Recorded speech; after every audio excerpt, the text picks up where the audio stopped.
This is the Echo Podcast. Jeff Lichtenstein here with guest Penny Burke. Hello. So it's a clicking noise. I'm sorry, it's nervous. I always rock. Yeah. I'll try not to rock. So we don't even know what this is about, right? No clue. Yeah. So you watch the Will Dean podcast? Of course. Who doesn't watch Will Dean? You know, everybody's over 2,000 views or downloads for Will Dean. So there is a little bit of a thing here. So those of you who don't know, Penny, how long have you been with Echo? I have been with you for over 6 years. Happy anniversary. Most of them good. Thank you. Most of them good. So you have a background as a lawyer. I do. Yeah. How long did you practice law? About 18 years. So how does law help you in real estate? Because it's a big, that's a big secret advantage, I would imagine. Yes, I use it probably honestly all the time. And even this past Friday, we were closing and there was a Liz pendants on the house, which has never happened to me before. Not Liz Pendas, but you're talking about the legal term. Yes, and I knew what it was. And as soon as she told me, I'm like, ugh. But I just find it helps me in reading things, explaining things. My clients have a sense of comfort with it. So, yeah. Does it help you in negotiations? 100%. I look really nice, and I tell people that. But I'm tough. So, yes, I love the negotiating part. When you came into real estate, how surprising was it for you? It's like, is it what you expected it to be? Well, leaving a career that I was doing very well. I understood it. My cases were complex, and then I came in here. I knew absolutely nothing. But they're complex here with all these people and the personalities.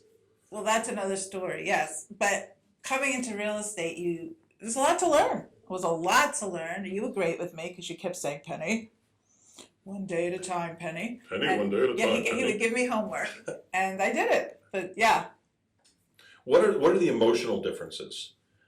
Because I think people become, a lot of times, if there's pressure on them or one spouse is putting pressure on them, they become emotional, very different than how they are, normally, because the stress can be high when you're selling a house. Is it the same in the legal world? Well, as you know, I am an emotional person. I think you've seen that a few times with me. I had physical emotions when I was a trial attorney. When I was a young lawyer, I would sometimes go to the bathroom and honestly throw up, and then I'd come out and I was fine. I had a very thick skin. I had to. With real estate, you're much closer to your clients. They're calling you all the time. They say you become their best friend for 4 to 6 months. So when they stress, I stress a lot more. They call you because you're not charging by the hour. 100%. 100%. So it is emotional. If they don't get their offer accepted, you look at the inspection report and you're like, you're afraid to make that phone call. There's a lot of emotions. How much prep do you do with your clients? In regards to You're getting them ready for an inspection, preparing them for the market. Is it like, I would assume with a case you're doing the same thing. There's probably all sorts of preparation that you're always doing in the legal world. Well, before we go to verdict, I would say hope for the best, but expect the worst so that you're prepared. Because I did criminal and you didn't always know what was going to happen. With real estate, I say this house may have 1,000 issues. Hopefully it doesn't, but it's not a new house. And I just set the expectation so that when the report comes out, even if there's 5 or 6 things, they're not upset about it because they're expecting a few. But hopefully, not the 100 I've prepped for. So when you're prepping a new buyer you're working with, or you're prepping a seller, what things do you have them get ready for in terms of preparation? In terms of from the outset? Yeah, let's say you're working with a buyer. You get a new buyer, ring, ring, ring, they call. Where are you helping them with education and prepping? Well, the first thing I do is I analogize buying a house or selling a house to dating, because I analogize everything to dating because that's my second passion. So I say there's non-negotiables in dating, whether it's looks, whether it's height, whether it's does he have a good job, and then there's non-negotiables. Buying a house is the same thing. So you're not going to get everything. Does it have to have 1 story? Does it have to have 3 bedrooms plus a den? What do you have to's? So I set the expectation that they're going to go into these homes and they're not all going to look like it does in their house of exactly what they want, especially at the price point we're at. You're getting 85% of what you want. Yeah, and so I don't like to upsell. I show them exactly what they want, and sometimes I set the expectation early on. This is going to be challenging with the square footage you want to get all of these things at this price point. We could try, but it's going to be hard. So they're understanding that they've already had the conversation between husband and wife, or if they're single, they've had it with themselves, and hopefully they don't answer.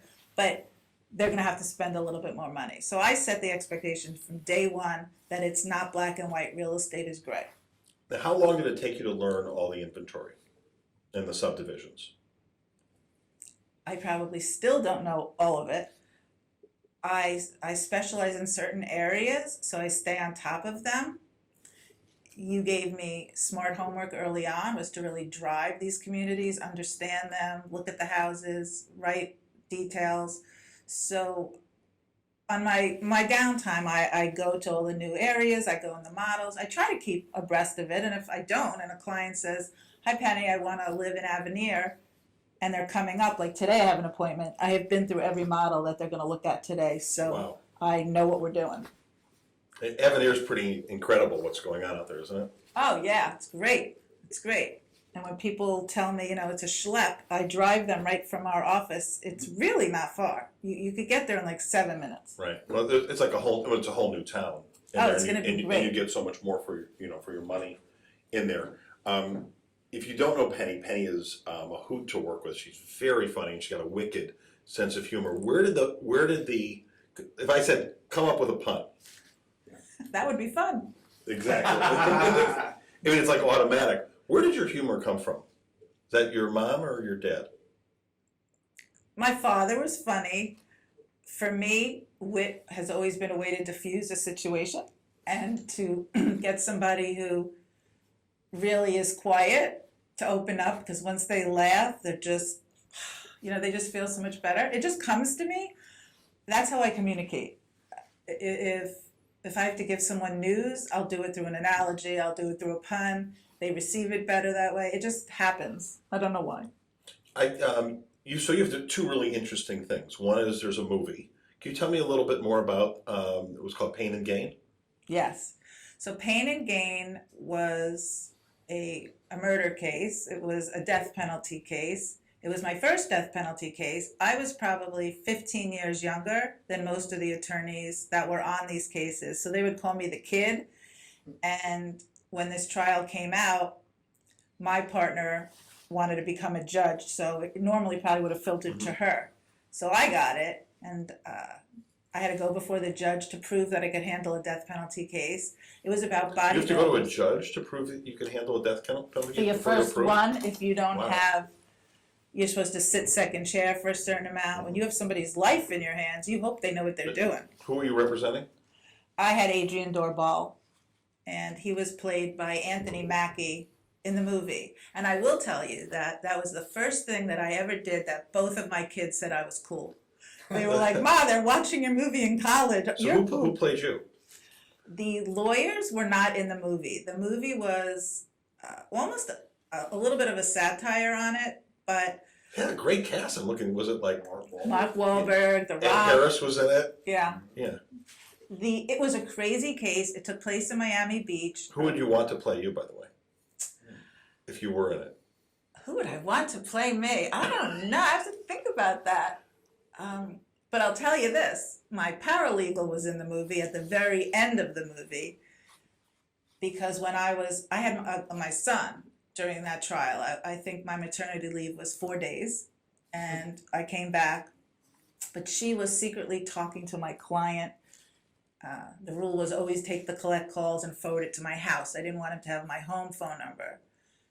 And she was talking to Adrian for hours at a time before forwarding the call. So they fell in love, and she started visiting him at the jail. And it created a very big legal problem for me when I came back, because there's a lot of attorney-client things that go on in an office that you don't necessarily share outside of your office. So at the very end of the trial, there's a line in there, and that's Sachi, my paralegal. Did they interview you, the actors, or anybody from the set, just on anything of the case? I was interviewed several times with the Herald, with the New Times, but the movie people, I'm trying to, it was a satire. I'm trying to forget the name of the movie that they did before. There were scenes in this movie that were really creative license where Mark Wahlberg is grilling hands on the grill. Like that didn't happen. There were a lot of terrible things that did happen, but that took it a little crazy. I have a friend from high school and stuff. It was just back in Highland Park where I'm from, and he has the same place. It's called Bergie's Baseball Dugout, and he sells baseball cards and stuff. And then last week I saw on Facebook, right after I was there, Adam Sandler was in his place because I guess he's doing some movie, and he's That's super cool. He's interviewing. I was just there like right before, and it would have been fun to see that. But he said he spent 2 hours. Adam Sandler did there, and he's studying him and learning about all the background on that profession. I don't think the lawyers were important in this case. It was the background of what these guys did, who they kidnapped, how they kidnapped them, the fact that they were able to take people's lives completely over on Star Island. Like the stuff that happened only happens in the movies, but it was real. So that's what it focused on. The other piece you did was you wrote a book, based on, and your mom was like a central character in that. Yeah, I just want to say as a follow-up that when we were in trial, my client was extremely good looking. He was a bodybuilder, he had really long black hair, and my mother walks into the courtroom and I was sitting at the table. She walks up to him, she goes, "Adrian, you look really nice. You don't look like you could do anything that you were accused of." Oh my God. We're like, "Thanks, Mom." So after that I had to prep her. Yeah. But yeah, I did write a book. I practiced law and I loved law, but this book came to me because my mom started dating after my dad died. So yes, the book is based, one of the stories, off of my mom. It was funny to me what happened. She used to wear the big underwear we call the Granny Panties. I find a red thong in her laundry. I'm praying it's not Mitchell's, my husband's, and it's my mom. She's dating this man. And so I decided to interview other widowed women to find out their secrets and their dating, and it was fun. Does that whole piece, and you recently, just lost your mom after a long illness, and does that help you with what clients go through? Because we have a lot of older clients here who are going through, they go through a lot of transitions in life where, a spouse, when they're old, people are older, getting sick and stuff like that. Do you have more understanding, you think, of what somebody's going through? I definitely empathize, but because of my background, I'm not shy in what other people might think is overstepping. So I have a client who had her husband for the 5 years I know her. We just sold her house and now she's a widow. At the closing table, I gave her the book. And she has since called me, "Penny," she wasn't ready for it. I don't give it right away, but I do. And I give them for free whenever I can help somebody. But I definitely think I can understand, because when you've been married for so long, and some of these couples have been together 50, 60 years, I hope I survived that. But, you can do it if you're lucky. Until once they lose their partner, their kids are busy, they're just alone. Right. Well, they're going through a major transition of, don't want to stay in the house is too big, or the memories in the house or it's not the right fit anymore, or sometimes they just want to be closer to their kids. I think at that time, we were just talking to Ryan Brown here. His grandfather lived to 105. Wow. And he was married to his mom for 67 years. That's a long time. So he was saying even years after he passed, he said his grandfather would tear up because they were that attached to his. When you're married that long, oftentimes the second spouse follows shortly thereafter, because it's hard, there's nothing, even though they have kids, that's a long time. My mom was young when my father died, so she remarried. But now he's alone and he's 93 and How's he doing? Not great. I call him every day. You do? I do. You know what? It takes so little to think of other people. I call him every day. His own kids call him maybe once a week, he said. But he looks forward to the phone call. He loved my mom. It takes 5 minutes of my time, so I do it every day. That's huge. What's his name? Mel. Mel, I'm sure you're watching. Yeah, he's a good guy. So tell me about what you're seeing with the market right now. Because you're in a lot of the clubs, you're in a lot of different types of different, you're in BallenIsles, you're in Avenir today. What do you see out there? I think the market that I work in, because it's a little narrower than most agents, I Mhm. tend to focus on fewer areas, select clubs. It's a bubble. The market is still low inventory, anxious buyers. The golfing model, for the first time, some of these top clubs in Palm Beach Gardens are either at near wait lists or selling the second level of golf, which is incredible in this economy with everything Well, going if you on. think about it though, what year did you move to gardens and stuff? I've been in our house, we built it 10 years ago. Okay, and so we got down here, and so you've seen some of it. So 10 years ago, you're 2013. So there's Marisol was still under construction. Um, Frenchman's Reserve was still under construction. Ritz, which became Trump, was under construction. Bears Club was under construction. Old Palm was under construction. Jupiter Country Club was under construction. Old Marsh was under construction. So you had 7 clubs. How many clubs today are under construction? None.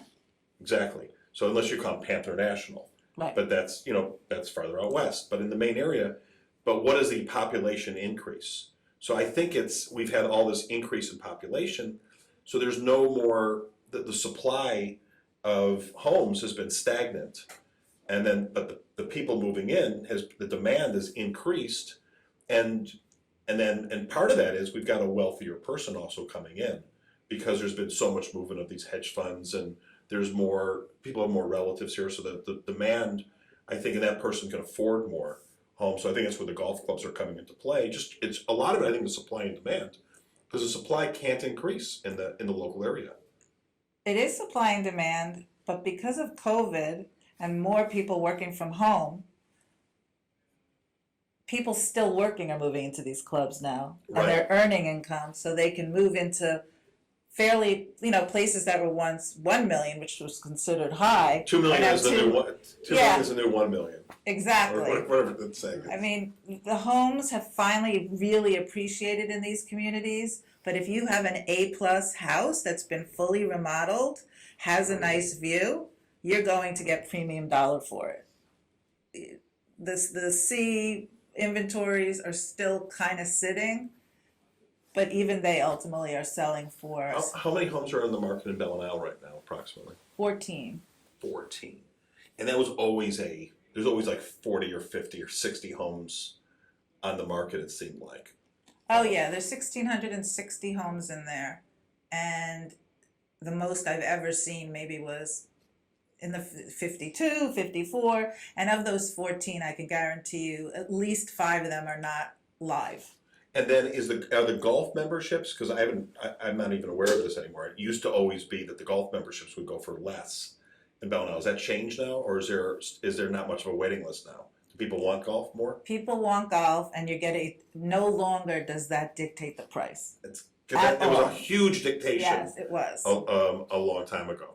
The history of that was when the market crashed in 06 or 07, it was like there was demand for non-golf memberships. So like homes in PGA would be more than a home in BallenIsles would be, because they didn't want a golf membership, or they wanted a social if anything.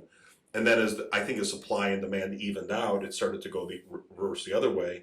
And then after the pandemic, it completely switched back to where it was in 2004, where there's just, and I think people wanted to be more they want a membership community today more because after COVID, they like what it has to offer. They feel safe, absolutely, but when you reach a certain stage, I'm an empty nester, you're an empty nester, where do you make your friends? So when you come down, you really don't want to be in a transient community.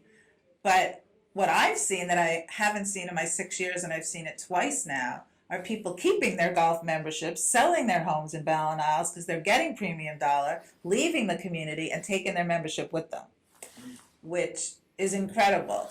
So like Jonathan's Landing was probably the best example of that. Where they have this huge backlog, and now they have like a waiting list. Like you go in there and you live, and you can't get a membership.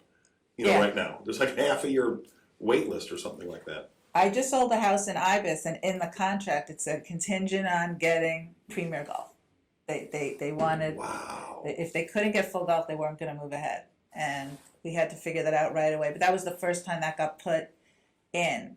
There were about 15 homes in BallenIsles that had no memberships. People with golf memberships have since, like if you live in Steeplechase and you have a golf membership, you buy a non-membership house, you put your golf on it, and now that house is golf. So does the zero members, there was, and the backstory of this is there was a lawsuit in BallenIsles that went on for like 7 years, and the guy, one of the drivers of it, and it was because you could buy in there with no HOA. You didn't have to join the club, right. But then they were forcing people to join, would have to join and take some type of membership position. So there was 31 people, and one of them, he passed away, and was a really wealthy guy, and he willed all this money to fight the lawsuit. It was like the cause of this person, and 31 members got to use certain parts of the club in perpetuity at no cost, and they didn't have to join in there. So how many of those 31 are left now? Well, of the 31, they got to live in perpetuity, but upon the sale of 15 of those homes, a membership had to attach because it was 2 lawsuits. The second part of the lawsuit was no membership exists even when we go to sell it, so new buyer gets to have no membership. But some Right. people dropped out of that. Because they wanted a membership. No, they didn't want to pay for the second part of the lawsuit. It didn't care about the new person Got coming it, in as got long it. as they didn't need a membership. So Okay. of those 15, I would probably say there's 5 because so many have attached Everybody memberships. wants a membership now. Yes. So, when it first happened, you'd get a big premium. Yeah, I Yeah, have. remember the home on Coral K, and One of my clients sold her social membership, which is coveted. So she got a pretty, because they don't sell that anymore, and she paid a crazy number to have a no membership home. So she got one of those. But they're really hard to find. how do you figure out when you have a new client what club, like what golf club is the best for them, or what community is the best? What questions are you asking? This is like my favorite piece because people think I can read minds. I used to pick juries. I watch everything, so I will assess their personality after spending a half an hour with them. I'll say, you are not a BallenIsles person. I'm just telling you, you're not a Marisol. You're gonna love Ibis. They'll be like, why? And I'm like, because. And I just tell them, each club has a personality. Kind of when you go visit a college, your kid walks in and in 2 seconds they don't like it or they love it. Or camps, when you pick something. So each one is so different that I tell my clients, you have to pick the club first, then find the house. Right, Or you'll be exactly. miserable. So that's kind of how I do it. I maybe I take a leap of faith, but I feel I can tell people's personalities what they're like. Some people like to get dressed up all the time and they want to go to the dining room in their finest clothing. Other people, they're wearing jeans and a t-shirt and they don't want to have to wear a jacket. So it kind of depends. So let me go back to your legal career. So what were your go-to jury questions? My go-to jury question. There has to be something you would always ask. Okay, well, my favorite question would be, what do you think he did? You know what he's charged with, but what do you think he did?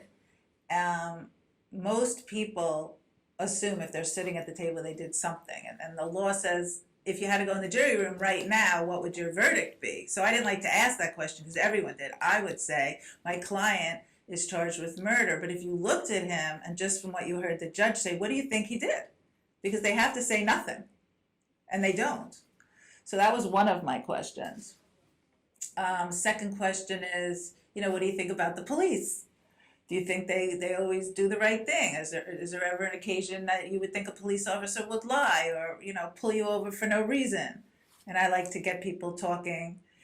You want to ask them a question that's open-ended, doesn't lead them, and gets them to tell you a great story that you could say, out of my jury. So when you're working with a buyer, what are your questions you're typically asking? When you're talking to somebody over the phone that are going to extract the most information that's going to help them? I like to learn a little bit about them to open them up. I think in this day and age, people are inundated with getting phone calls. So the second they hear you on the phone, you can hear their voice change to, I'm really busy, what do you want? So I have to diffuse them. So one of the questions I'll ask is, There's a pun usually first, right? I'll say, do you have a dog?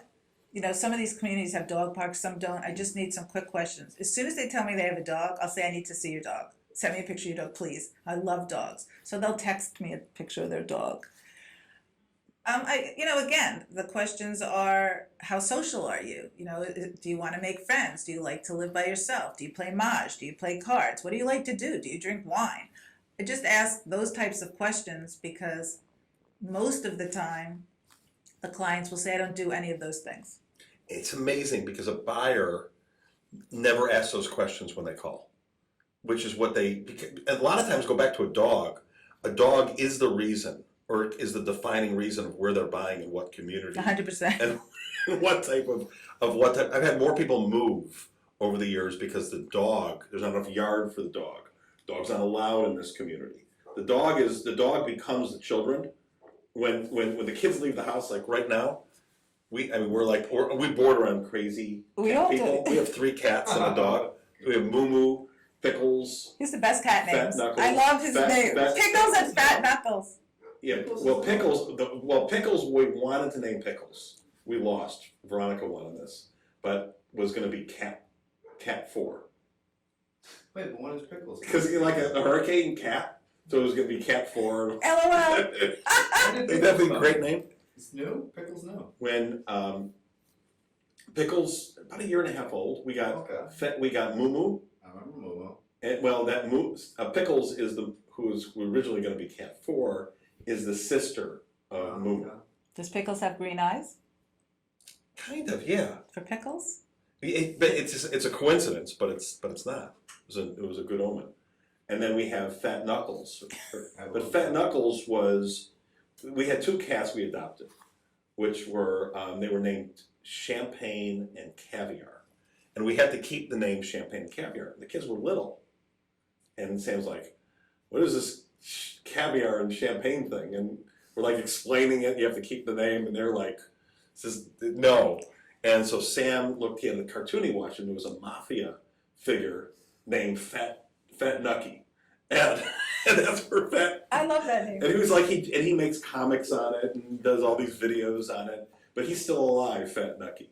He's 16 years old. Wow. Well, those mafia cats are tough, Those man. mafia cats are tough. They don't, yeah. Yeah, but they're like our children now, and stuff. So, But these and that's what dog happens. parks are very important because they have yappy hour, they have politics. I have 2 clients that met their husbands Yappy hour. in the dog park.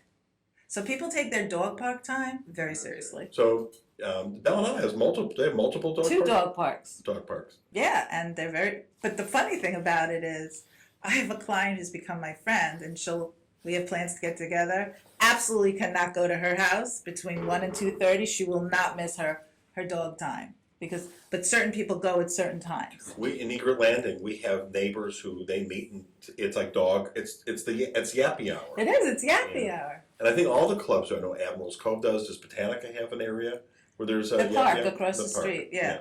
We have like a gazebo But area. I think back to when you come here, when you're and a buyer who's moving here, I think needs to be aware of this a lot of times.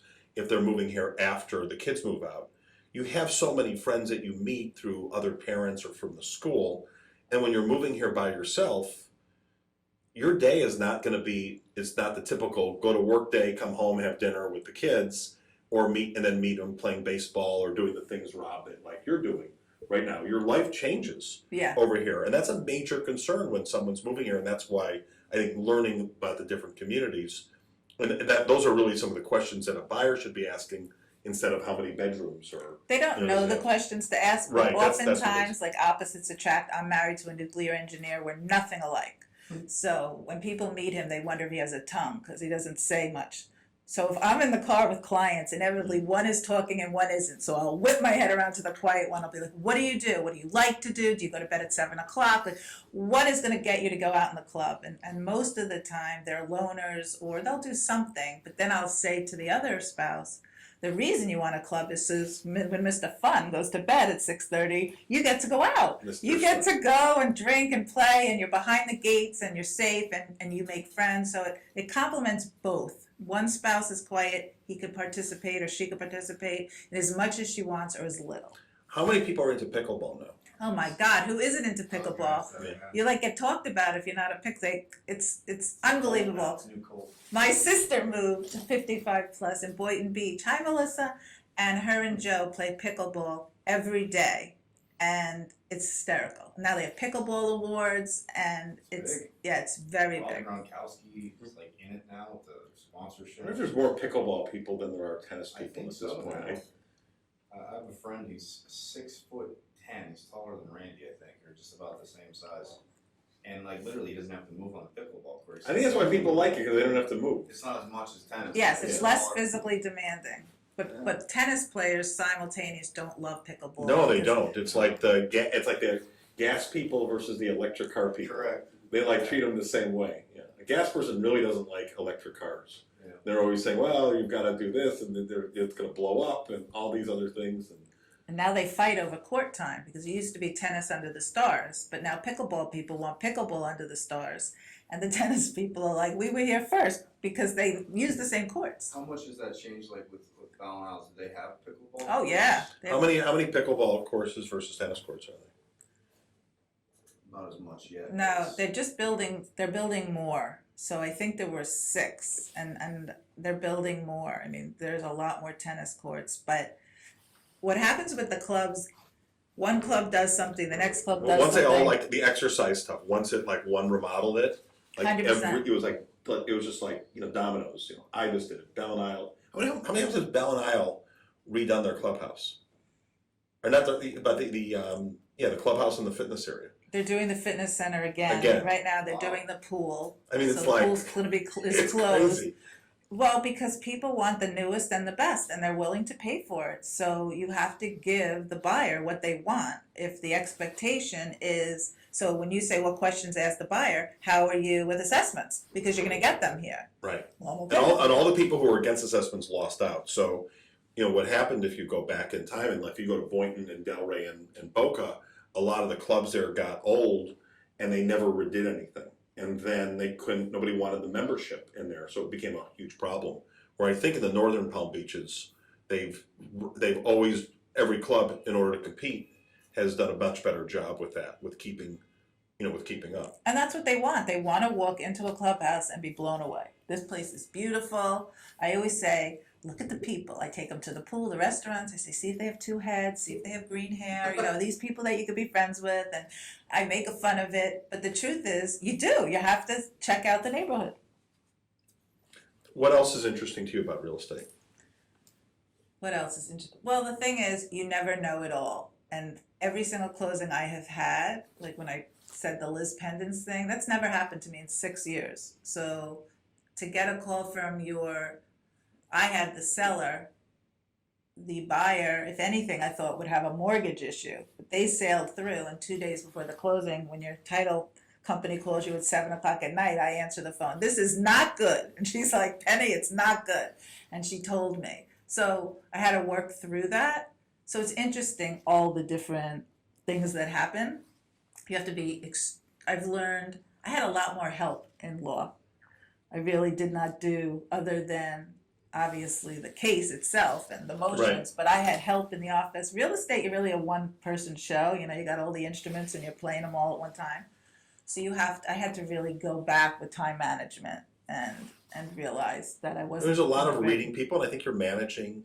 I think the biggest thing, and I think your biggest skill set, besides law and some of these other things, is you're very good at managing emotions. It's an emotional.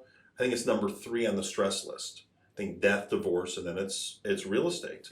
And it just is because you're going into a house and somebody can be very attached to it. A lot of times they're going through a life change, or the neighbors say, like, what's going on with your sale?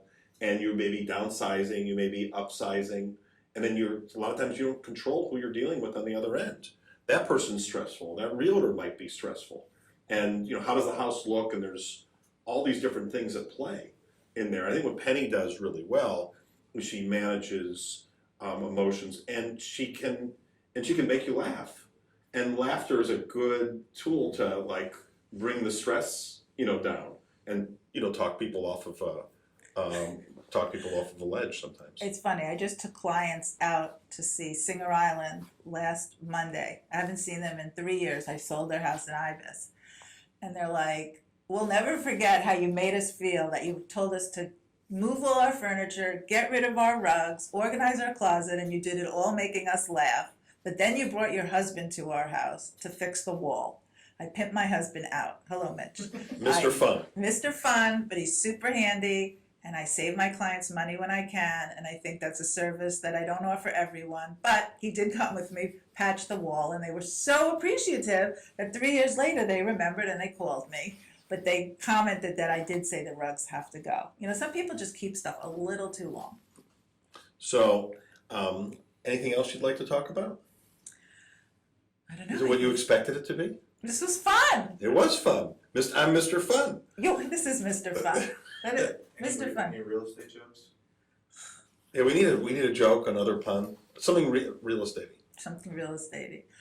Okay, well, I just read something today about appealing the value of your house. So I thought it would be interesting to put on my Facebook page. So I wrote, if you find what your house is worth to not be appealing, in quotes, you can appeal it, LOL.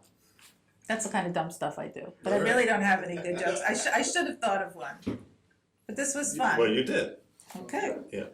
All right, so in order to get in touch with Penny, Penny at echofineproperties.com, or You could call me, 561-320-2567. and make sure to ask for Mitch to do all the handyman work up front. All right, so for See ya. Penny Burke, Rob Moore, Randy, and myself, adios, everybody.